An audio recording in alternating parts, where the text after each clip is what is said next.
예수를 오래 믿으면 믿을수록 형식만 남고 하나님의 사랑이 없는 그러한 상태가 가장 위험한 상태가 되는 것입니다.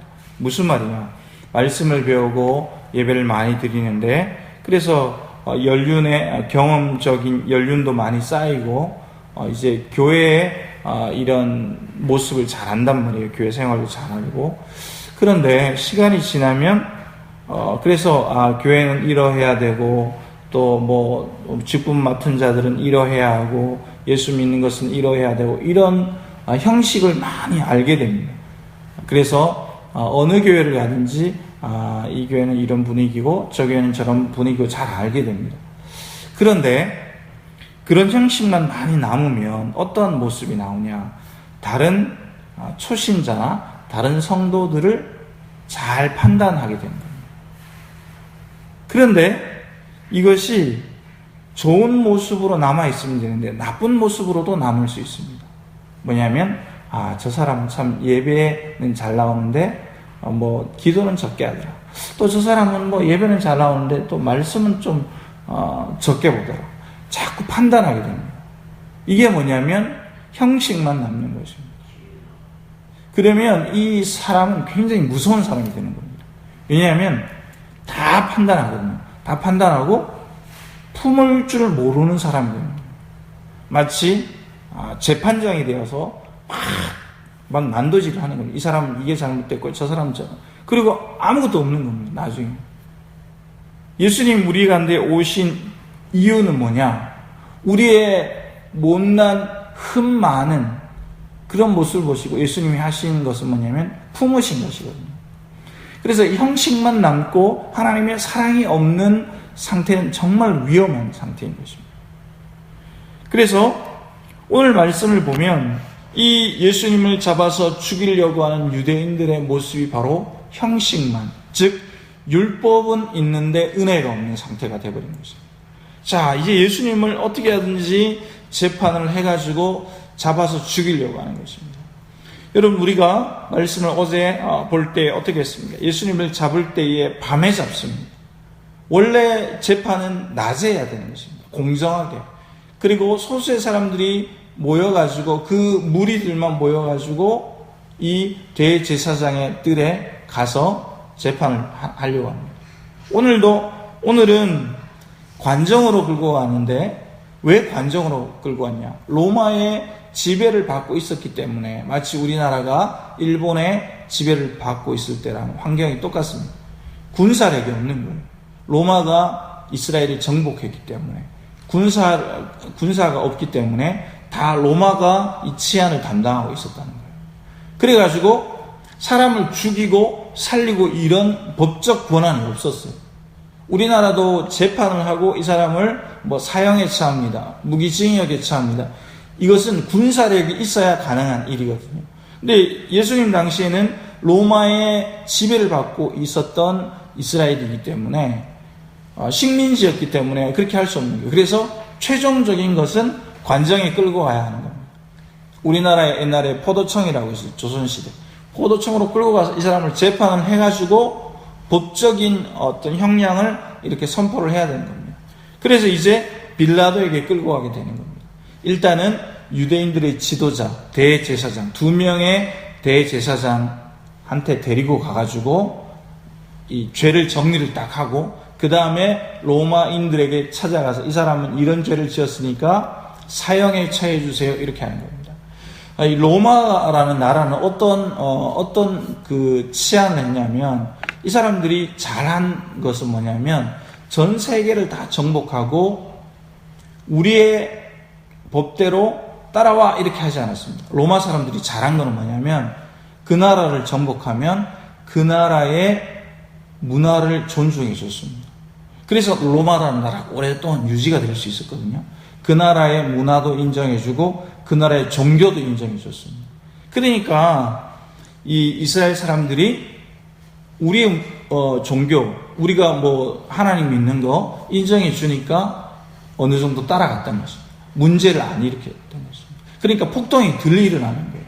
뭐 이런 나라를 정복하면 이런 나라의 문화를 인정해주고 저 나라를 정복하면 저 나라의 종교도 인정해주니까 사람들이 폭동이 적게 일어나는 거예요.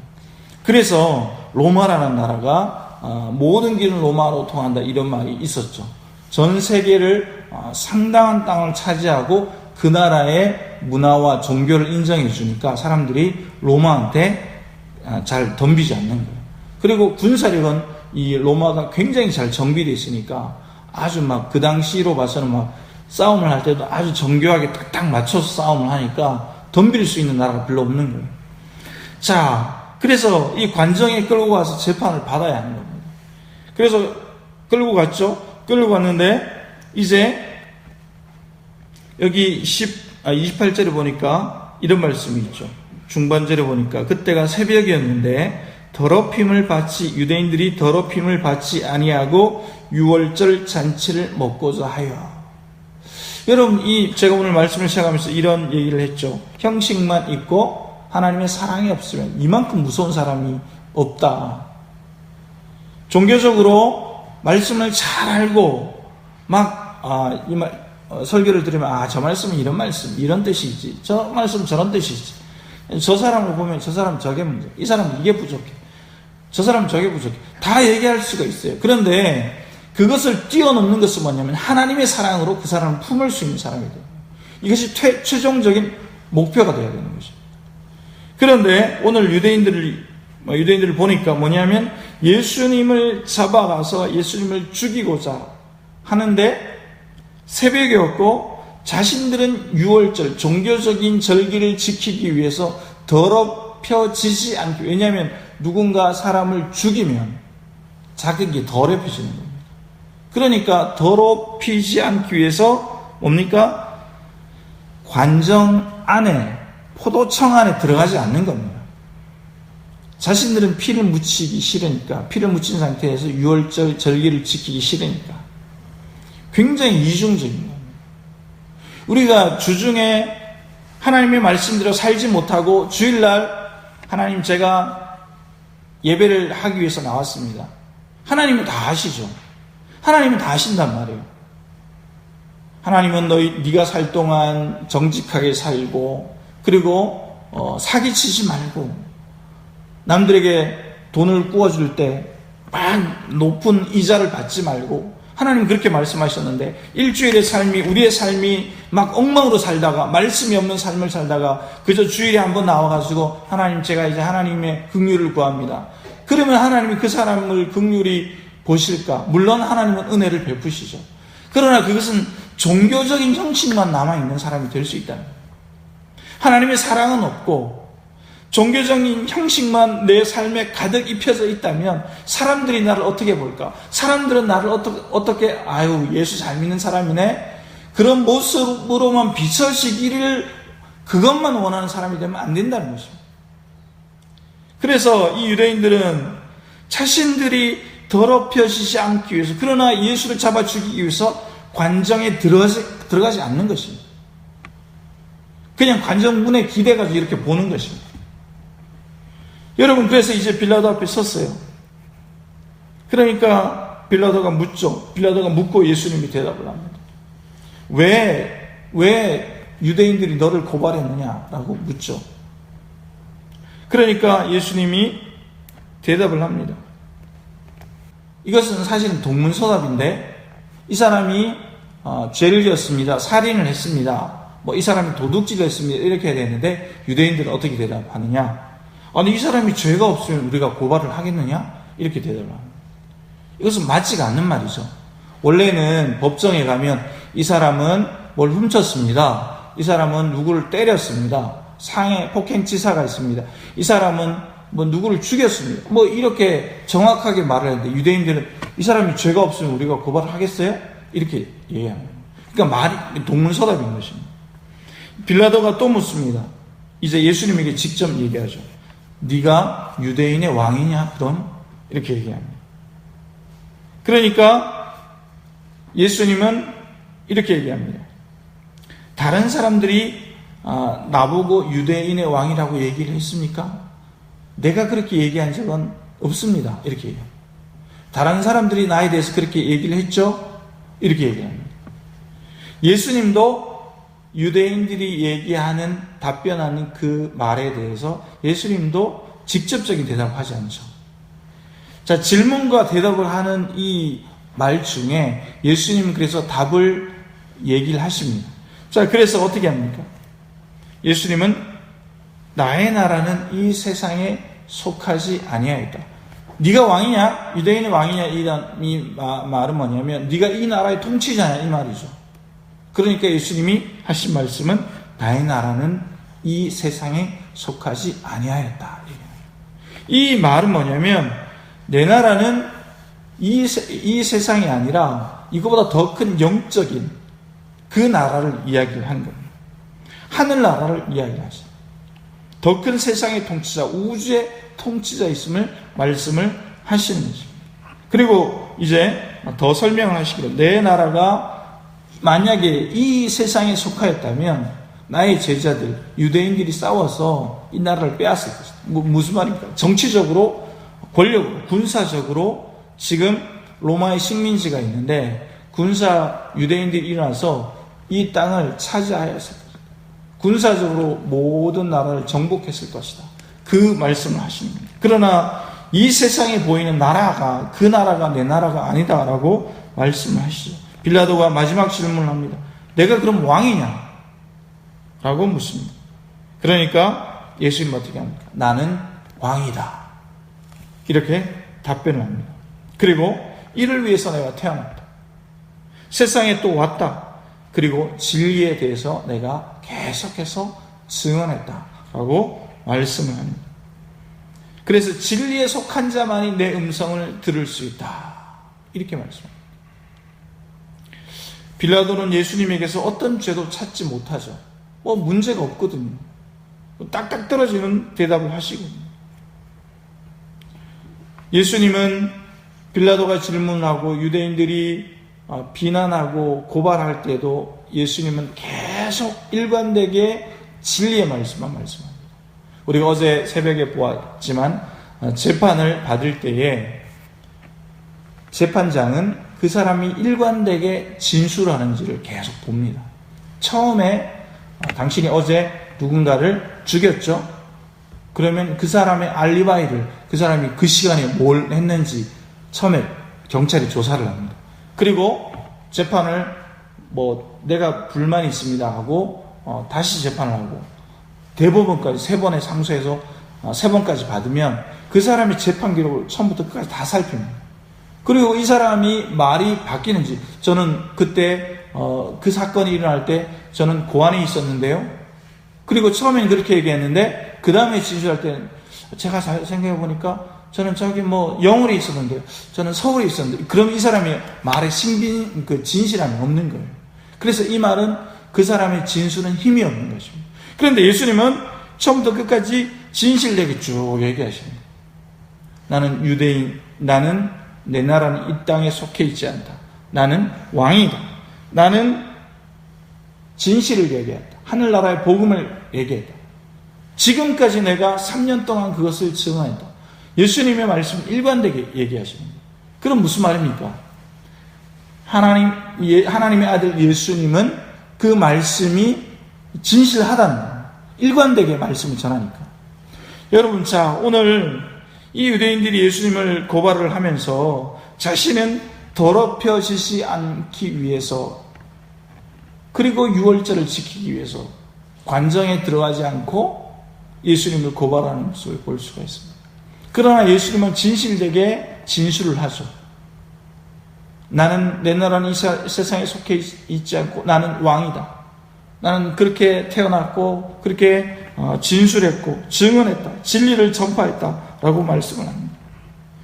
예수님은 우리를 향해서 끝없이 진실되게 행동을 하셨습니다. 지금도, 오늘 하루도 예수님은 우리를 향해서 진실되게, 또 우리를 향해서 그렇게 축복을 하시는 것입니다. 그러나 오늘 이 유대인의 모습을 볼 때에 종교적인 모습만 갖추고 하나님의 사랑이 없이 행동하는 이 사람들을 봅니다.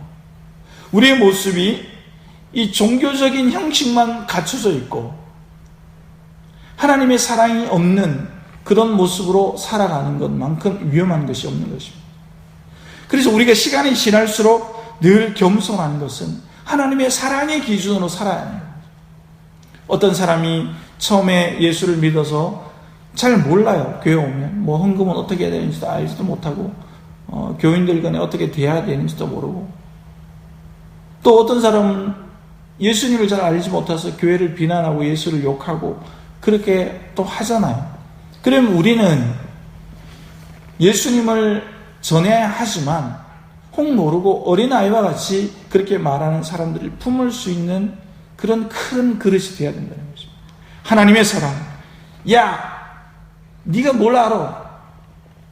네가 교회에 대해서 뭘 알아? 그렇게 어떤 종교적인 것만 남고, 또 교회 안에서는 자꾸 누군가를 재단질하고 너는 이걸 잘해야 돼, 너는 저걸 해야 돼, 그런 게 중요한 것이 하나도 없어요. 예수님 그것을 다 품어버리셨잖아요.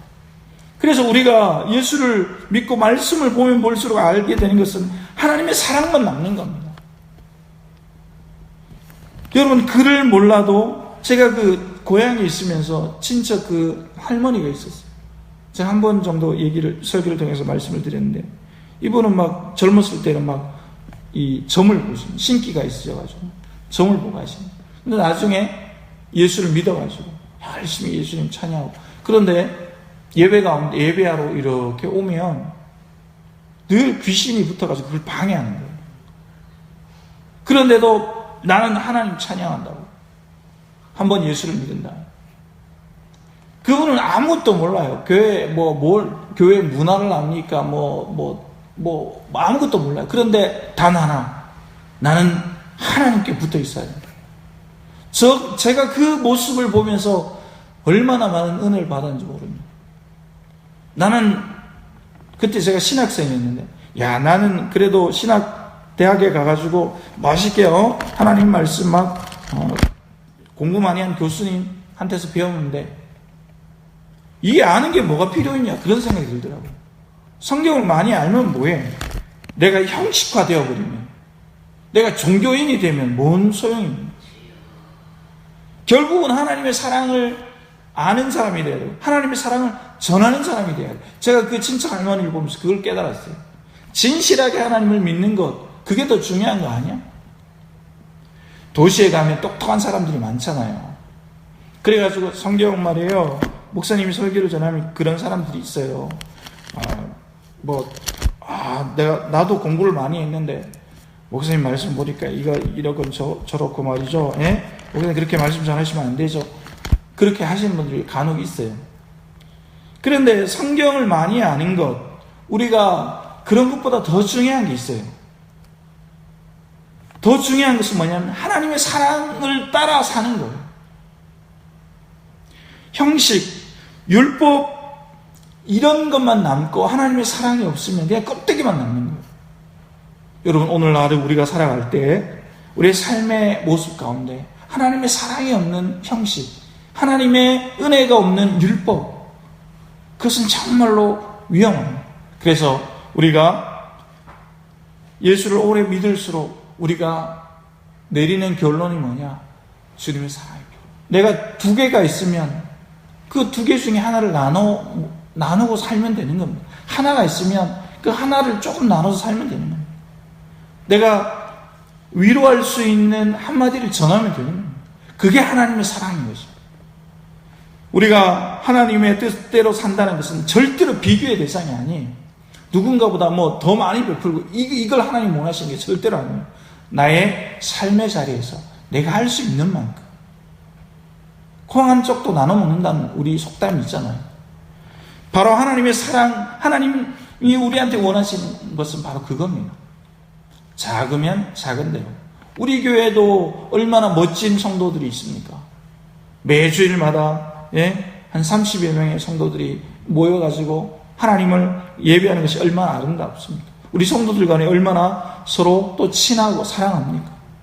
이것이 아름다운 교회다운 교회를 세워나가는 거거든요. 하나님의 사랑, 형식이 없는 하나님의 사랑이 되지 말고 늘 하나님의 사랑이 큰 그런 멋진 교회가 되어야 되겠습니다. 그런 멋진 하루를 살아내시기를 예수님의 이름으로 축복합니다.